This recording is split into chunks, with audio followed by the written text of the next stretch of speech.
வணக்கம் உறவுகளே, மீண்டும் ஒரு காணொலியில் உங்களை சந்திப்பதில் மிக்க மகிழ்ச்சி.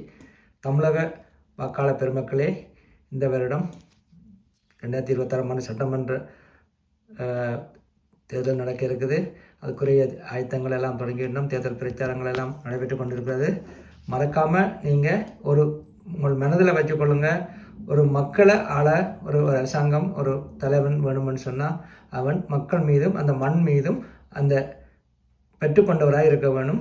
மக்கள் நலன் சார்ந்தவராக இருக்கணும். அந்த மண் காக்க மண் நலம் சார்ந்தவராக மண்ணை நேசிப்பவராக இருக்கணும். இயற்கையை நேசிக்கக்கூடியதாக இருக்கணும். எல்லா வளத்திலுமே நேசிக்கக்கூடிய ஒரு தலைவன் அவன் தான் எங்கள் அண்ணன் சீமான் அவர்கள்.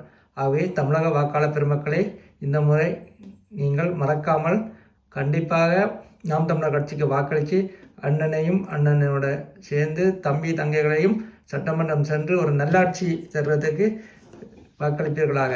வருங்காலம் சந்தோஷமாக தமிழன் வாழ உலகத்தமிழர்கள் எல்லோருக்கும் ஒரு காவலனாக இருக்கிற எங்கள் அண்ணன் சீமான் அவர்களை ஆதரித்து தமிழக வாக்காளர் பெருமக்களை மறக்காமல் உங்கள் பொன்னான வாக்கை விவசாய சின்னத்துக்கு வாக்களித்து வெற்றி அடைய செய்வீர்களாக.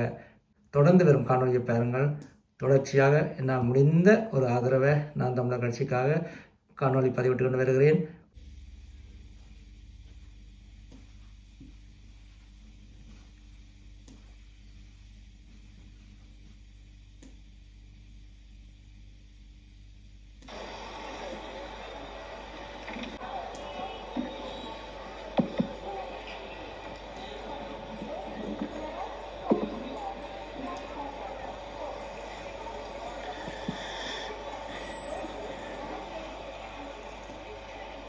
எங்களின்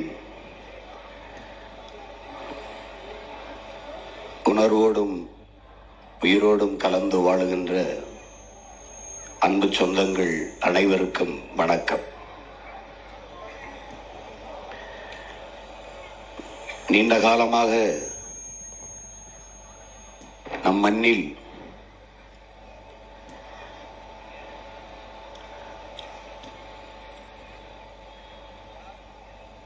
ஆள் மாறுகிறது, ஆட்சி மாறுகிறது,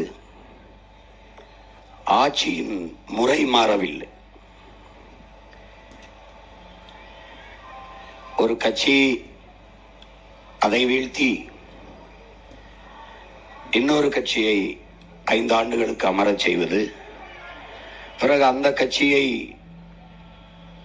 தோற்கடித்து மற்ற கட்சியை 5 ஆண்டுகள் ஆளச் செய்வது,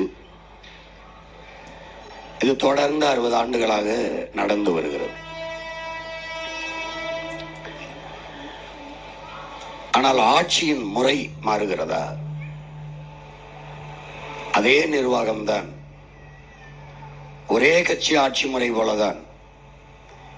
இவர்கள் வந்தாலும் டாஸ்மார்க் இருக்கும், அவர்கள் வந்தாலும் சாராயம் இருக்கும், இவர்கள் வந்தாலும் ஊழல் லஞ்சம் இருக்கும், இவர்கள் வந்தாலும் ஊழல் லஞ்சம் இருக்கும், இவர்கள் வந்தாலும் இலவச அறிவிப்புகள் தான், இவர்கள் வந்தாலும் இலவசம்தான், இவர்கள் வந்தாலும் வாக்குக்கு காசு தருவார்கள், அவர்கள் வந்தாலும் வாக்குக்கு காசு தருவார்கள். இதில் என்ன மாறுதல் இருக்கிறது? எது வளர்ச்சி என்று கட்டமைக்கிறார்கள், எது வளர்ச்சி என்று காட்டுகிறார்கள்? 1000 ரூபாய் இந்த 5 ஆண்டுகள் கொடுத்தார்கள் பெண்களுக்கு, அடுத்து வந்தால் 2000 கொடுக்கிறோம் என்கிறார்கள். இதுதான் வளர்ச்சி? இதுதான் வளர்ச்சி?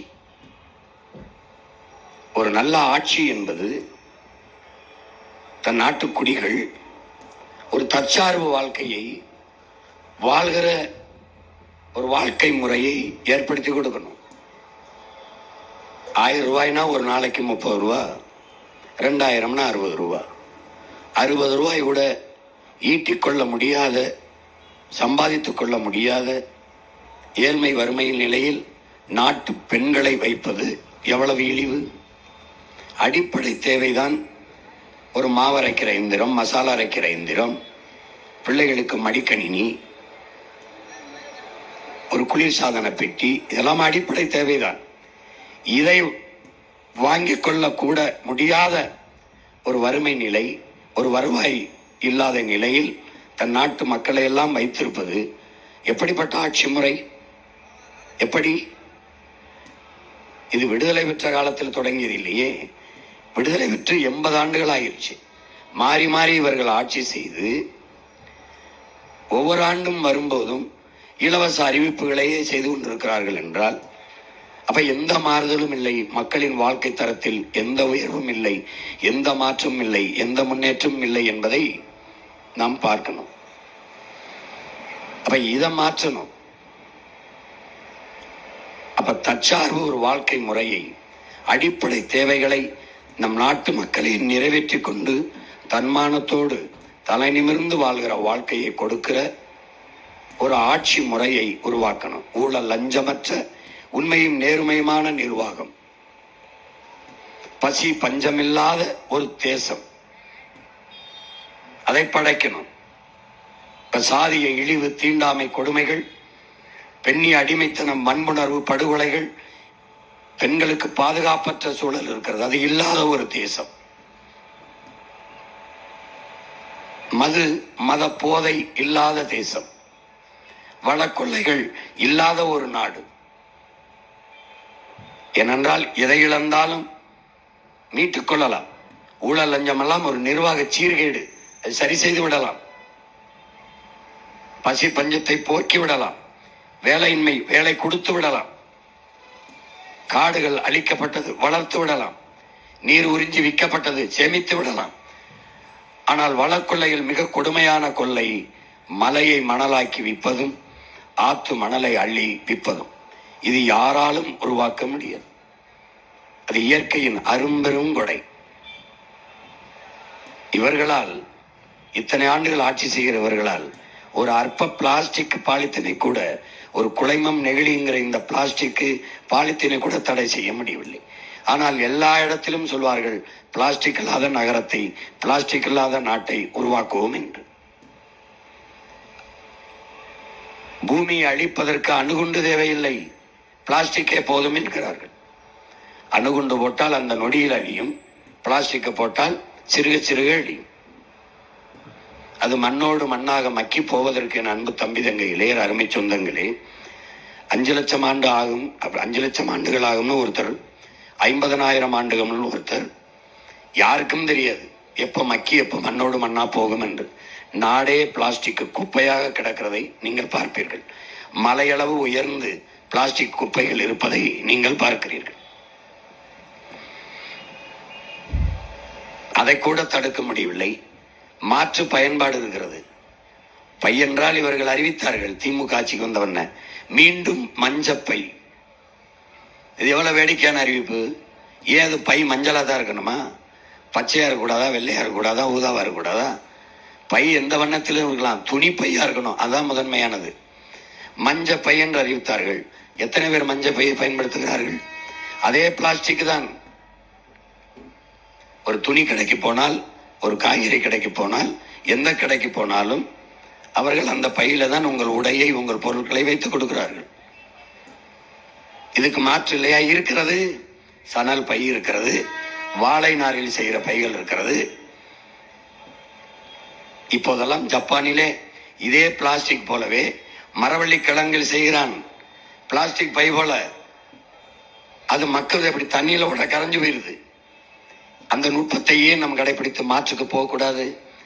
எல்லாவற்றையும் மாற்ற வேண்டும் என்று துடிக்கிற உங்கள் பிள்ளைகள் தான்.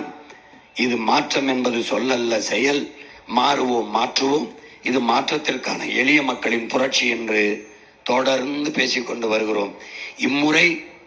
இம்முறை நாங்கள் பேசியதும் அச்சு ஆவணத்தில் கொடுத்ததும் உங்களை வந்து சேரவில்லை என்பதால் காட்சிகளாக எங்கள் கனவுகளை தெருவெங்கும் விரித்து வருகிறோம். எல்லாவற்றையும் கவனிக்கிற இந்த தேர்தல் களத்தில் எல்லா தலைவர்களும் முன்வைக்கிற கருத்துக்களை, எப்படி ஆட்சி செய்வோம் என்பதை, நாங்கள் வந்து என்ன செய்வோம் என்பதை கவனிக்கிறீர்கள். உங்கள் பிள்ளைகள் நாங்கள் சொல்வதையும் கவனியுங்கள். எது சரியாக இருக்கிறதோ அதை தேர்வு செய்யுங்கள். யார் கையில் நாடு இருந்தால் பாதுகாப்பாக இருக்கும், சரியாக இருக்கும் என்பதை யோசித்து சிந்தித்து முடிவெடுத்து வாக்கு செலுத்துங்கள். எல்லாவற்றிலும் நல்லதை தேர்வு செய்கிற என் சொந்தங்கள், எல்லாவற்றிலும் சரியாக இருக்க வேண்டும் என்று சரியானதை முடிவெடுக்கிற என் சொந்தங்கள், அடுத்த 5 ஆண்டு கால ஆட்சியை தீர்மானிக்கிற தலைவரை தேர்வு செய்யும் போது ஏன் தடுமாறுகிறீர்கள்? திமுகவை விட்டால் அதிமுக, அதிமுகவை விட்டால் திமுக. தீமைக்கு மாற்ற எப்படி தீமையாக இருக்க முடியும்? எப்படி இருக்க முடியும்? ஒரு நெருப்பை வைத்து நெருப்பை எப்படி அணைப்பீர்கள்? தண்ணீரை வைத்தான் அணைக்க முடியும். அந்த தண்ணீர் யார்? யார்? 60 ஆண்டுகளாக அரையங்குள வளர்ச்சியை சொல்லுங்கள். வளர்ச்சி ஒன்றில் தான் இருக்கிறது, கடன் வளர்ச்சி. 10.5 லட்சம் கோடி இந்த ஆட்சியில் மட்டும் 4.5 லட்சம் கோடிகள் கடன் பெற்றிருக்கிறார்கள். நிறைவேற்றப்பட்ட ஒரு நலத்திட்டம் சொல்லுங்கள். இலவசத்தை தவிர வேற என்ன இருக்கிறது? இலவசம் எப்படி வளர்ச்சி திட்டமாகும்? அது கவர்ச்சி திட்டம், வீழ்ச்சி திட்டம், பெருத்த ஒரு ஏமாற்று.